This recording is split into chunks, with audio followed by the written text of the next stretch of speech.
A biting chill hung in the air of the courtroom, seeping into my skin, far sharper than I had expected. The echo of the judge's gavel had barely faded when my wife, soon-to-be ex-wife, settled back into her chair, an infuriatingly satisfied smirk tugging at her lips, as if victory was already hers. She crossed one leg over the other with deliberate grace, the sharp tap of her designer heels punctuating the silence. "Your Honor," she purred, tracing a perfectly manicured fingernail down her cheek in an exaggerated display of innocence. Then, with a venomous glance in my direction, she continued, "Let's be real. My husband," she sneered, her voice dripping with contempt, "is dependable, predictable, and so ridiculously easy to manipulate." A ripple of hushed whispers swept through the room, some shocked, others amused. Even her attorney let out a barely concealed chuckle. The judge, unfazed, brought his gavel down again, restoring order. I ground my teeth together, but refused to react. Not yet. This was a performance, and I wouldn't give her the satisfaction of seeing me unravel. She had orchestrated this entire spectacle. After 8 years of marriage, I had apparently become dull, uninspiring, not the man she thought she deserved anymore. But instead of walking away quietly, she dragged me here, determined to make my humiliation public. She had already taken the house, the one I had poured my sweat into building. That wasn't enough. She had waged war over half of my business, despite never contributing a single ounce of effort to it. And now, in this last hearing, she was driving the blade in even deeper. From the back of the room, her new boyfriend observed with detached amusement. A polished corporate shark, brimming with arrogance, the kind of man she had convinced herself was her true match. She hadn't even tried to hide it. I had caught them months ago, tangled in our bed, in the sheets I had paid for. But she was wrong about one thing. I wasn't going to break. What she didn't realize was that this courtroom wasn't the end of the story. It was just the beginning. Her attorney, a smug man in an overpriced suit, stood up, adjusted his tie, and prepared to strike. "Your Honor, my client simply seeks reassurance regarding Mr. Walker's ability to sustain alimony payments over time," her lawyer stated smoothly, adjusting his cufflinks. "Throughout their marriage, she made considerable sacrifices to support their life together, and she deserves just compensation for those years." Sacrifices? That was almost laughable. Judge Thompson glanced at me over the rim of his glasses. "Mr. Walker, do you have a response?" I exhaled slowly, my fingers tightening around the table's edge. This was it, the moment I had been waiting for.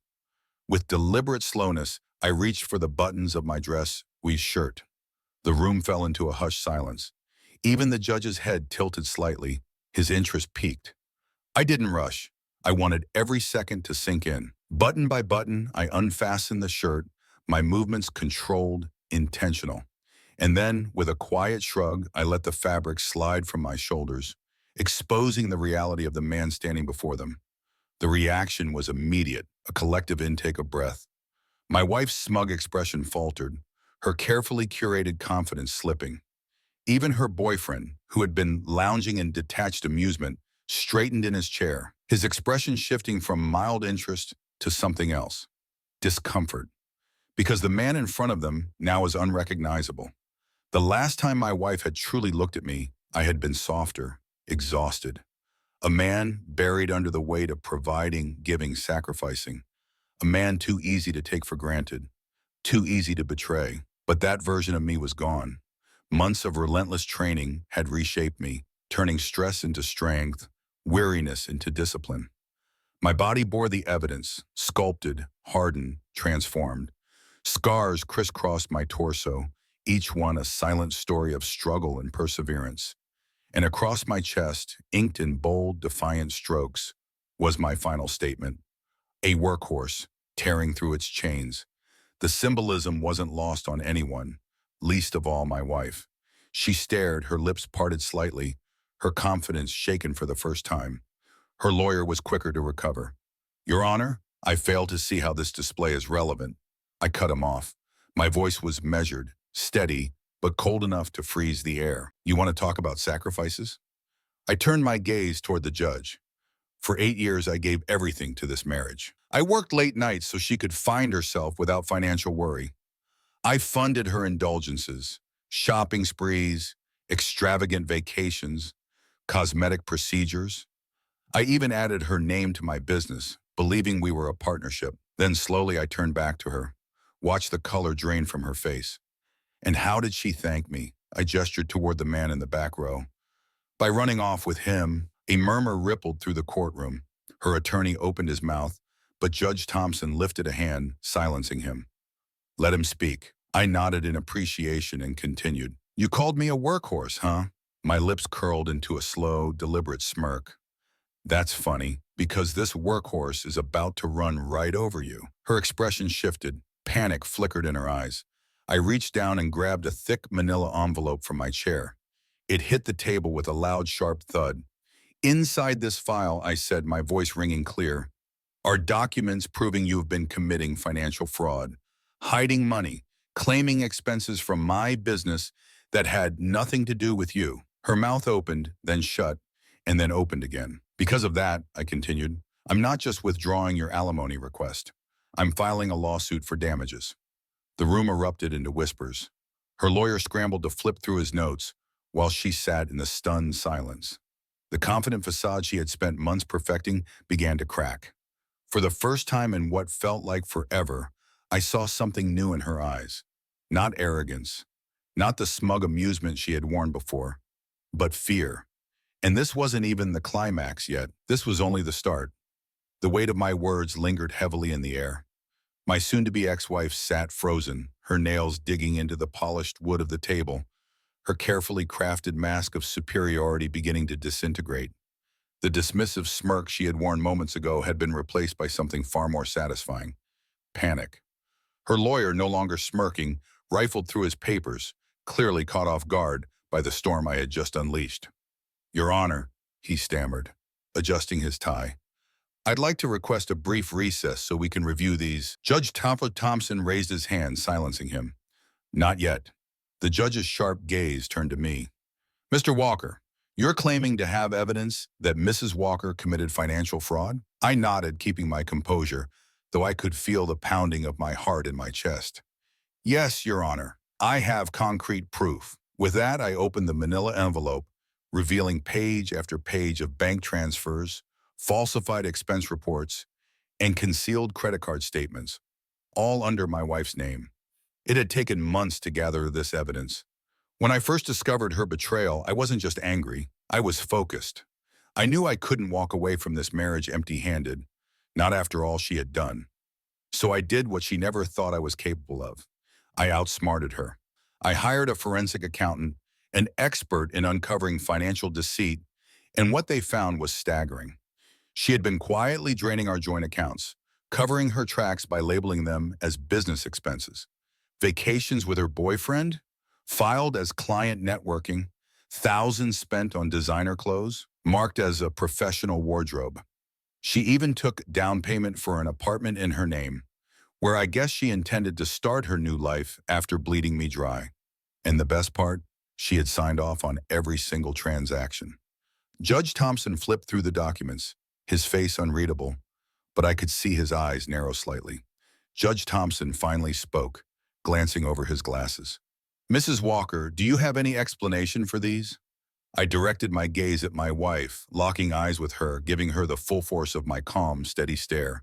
She had always been good at pretending, good at fabricating stories, but now she was scrambling. This is absurd, she blurted out, a shaky laugh escaping her lips.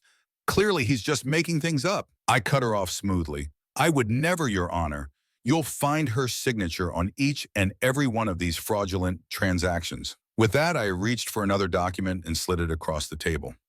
Here's an email where she instructs the accountant to shift funds from our business account into her personal slush fund. I watched as the color drained from her face. This moment had been a long time coming. You hacked my email, she whispered, her voice barely audible.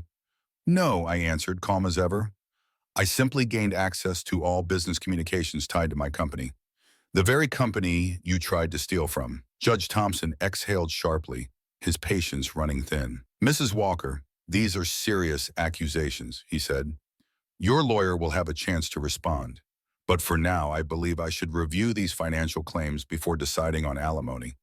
Her lawyer, now clearly rattled, began flipping through his briefcase, desperately searching for a way out. But there was no escape. Not this time. For the first time in our entire marriage, she had no control over the situation, and I wasn't finished yet. It was time to drag her new boyfriend into the mix. I shifted slightly, turning my head to look at him, the corporate lawyer who had been sitting smugly in the back, clearly enjoying my humiliation just minutes ago. But not anymore. His face had gone rigid, his fingers tapping nervously against his leg. I caught his eyes and smiled, a slow, deliberate smile. Time to bring him into this. Your Honor, I said, standing up, I have one more piece of evidence to present before we proceed. Judge Thompson motioned for me to continue. I reached into my pocket and pulled out a small USB drive. This contains recorded conversations between Mrs. Walker and Mr. Bennett, I said, pointing toward her boyfriend, whose face had gone pale. In these conversations, they discussed their plan to drain me financially before she officially filed for divorce. My wife whipped her head toward me so quickly I thought she might injure herself. What? She screeched. That's illegal. He can't record private conversations. I turned to the judge. Your Honor, all of these recordings were made in my own home, in a state where one-party consent is fully legal, I stated confidently. Judge Thompson raised an eyebrow, signaling the bailiff to collect the USB drive. I'll have this reviewed, he said, his tone measured. If it contains what you claim, Mr. Walker, this case just became much more than a simple divorce hearing.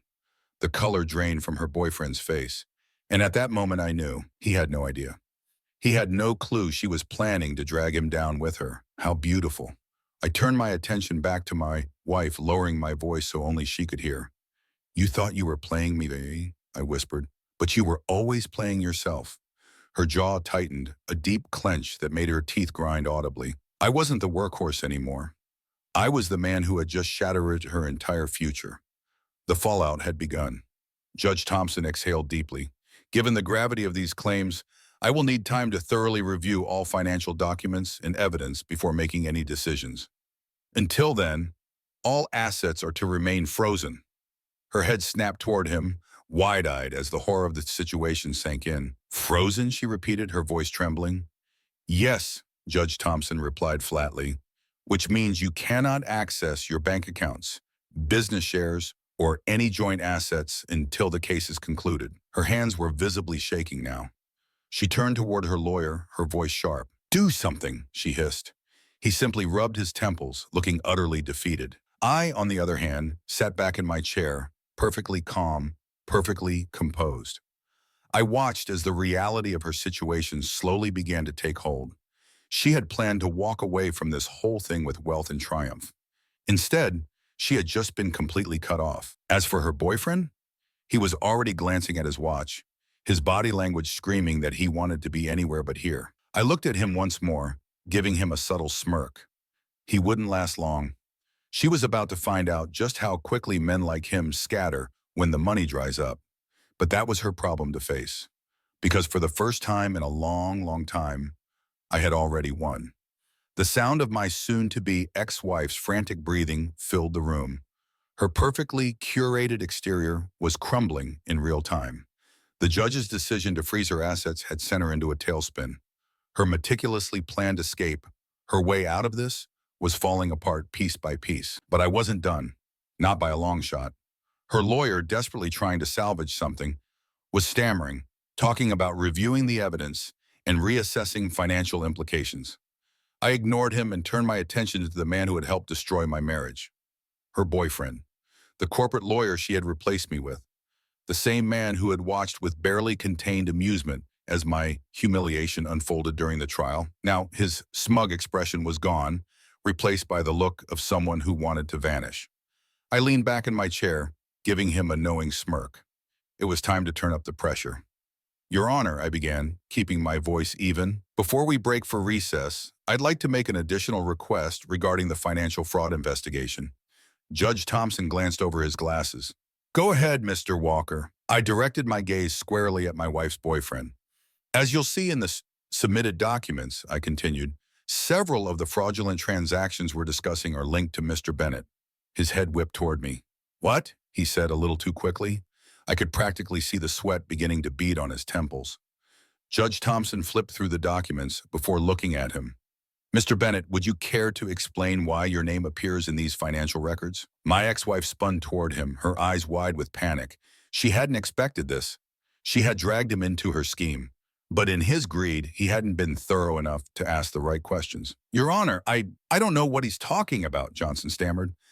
I chuckled lightly. Oh, you don't? I asked, tilting my head. Because according to these records, multiple payments were made to a personal account registered under your name, including, I picked up another sheet, a rather generous consultation fee listed under legal services. Judge Thompson raised an eyebrow. Is this true, Mr. Bennett? He faltered, his mouth opening and closing as if he were gasping for air. I don't handle personal finances, he stuttered. I couldn't help but smile. That was the beauty of this trap. He couldn't deny the paper trail. He had accepted money from my wife, probably without asking any questions, assuming it was part of a typical divorce strategy. But now it looked like he was complicit in financial fraud. For a man like him, a lawyer, this could be career-ending. I saw the exact moment he realized his fate. He shot my wife a look, not one of love or devotion, but of pure betrayal. Linda, he hissed under his breath, his voice low and furious. What the hell is this? She shook her head rapidly, scrambling for a way out. Wait, no, this isn't what it looks like. I had to move money around, And you know I needed to? Judge Thompson sighed deeply. I'll be calling for an official forensic audit of both parties' financial records. If Mr. Bennett was involved knowingly, he will be held liable as well. Johnson shot up from his chair. This is ridiculous. I refuse to. You'll sit down, Mr. Bennett. Judge Thompson cut him off, his tone final. The judge's voice cracked like a whip. Or I will hold you in contempt. Johnson froze. His entire career was on the line now. And Linda, she finally realized what I had done to her. Her money, gone. Her assets, frozen. And now the man she thought would save her was about to turn his back on her. I leaned back in my chair, my heartbeat steady, my hands relaxed. It was done. She had lost. The weight of it all hit her. 15 minutes later, after the judge called for a recess, I watched as my soon-to-be ex-wife clung desperately to her boyfriend's arm. Baby, listen to me, she pleaded, her voice shaking. You know I wouldn't do this to you. It's just business stuff. We can fix this. Johnson yanked his arm away. You idiot, he hissed, his voice filled with contempt. Do you have any idea what you've done? Tears welled up in her eyes as she blinked rapidly. You said we'd be together, she whispered. I said a lot of things, he interrupted, running a hand through his hair, looking sick. I didn't sign up for a federal fraud investigation. Her breath hitched. I stood up, adjusting my cufflinks, and walked past them slowly. As I passed, I leaned in just enough to whisper, Looks like you overplayed your hand, sweetheart. She turned on me, eyes blazing with fury. You think you won, she spat, voice shaking. You think this makes you a man? I smiled, a slow, measured smile, victorious. No, I said, slipping on my jacket.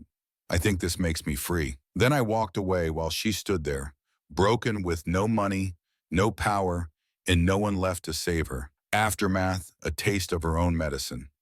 A week later, I got a text from an unknown number. I opened it. It was Linda. Linda, I made a mistake. Please, I just want to talk. We can fix this.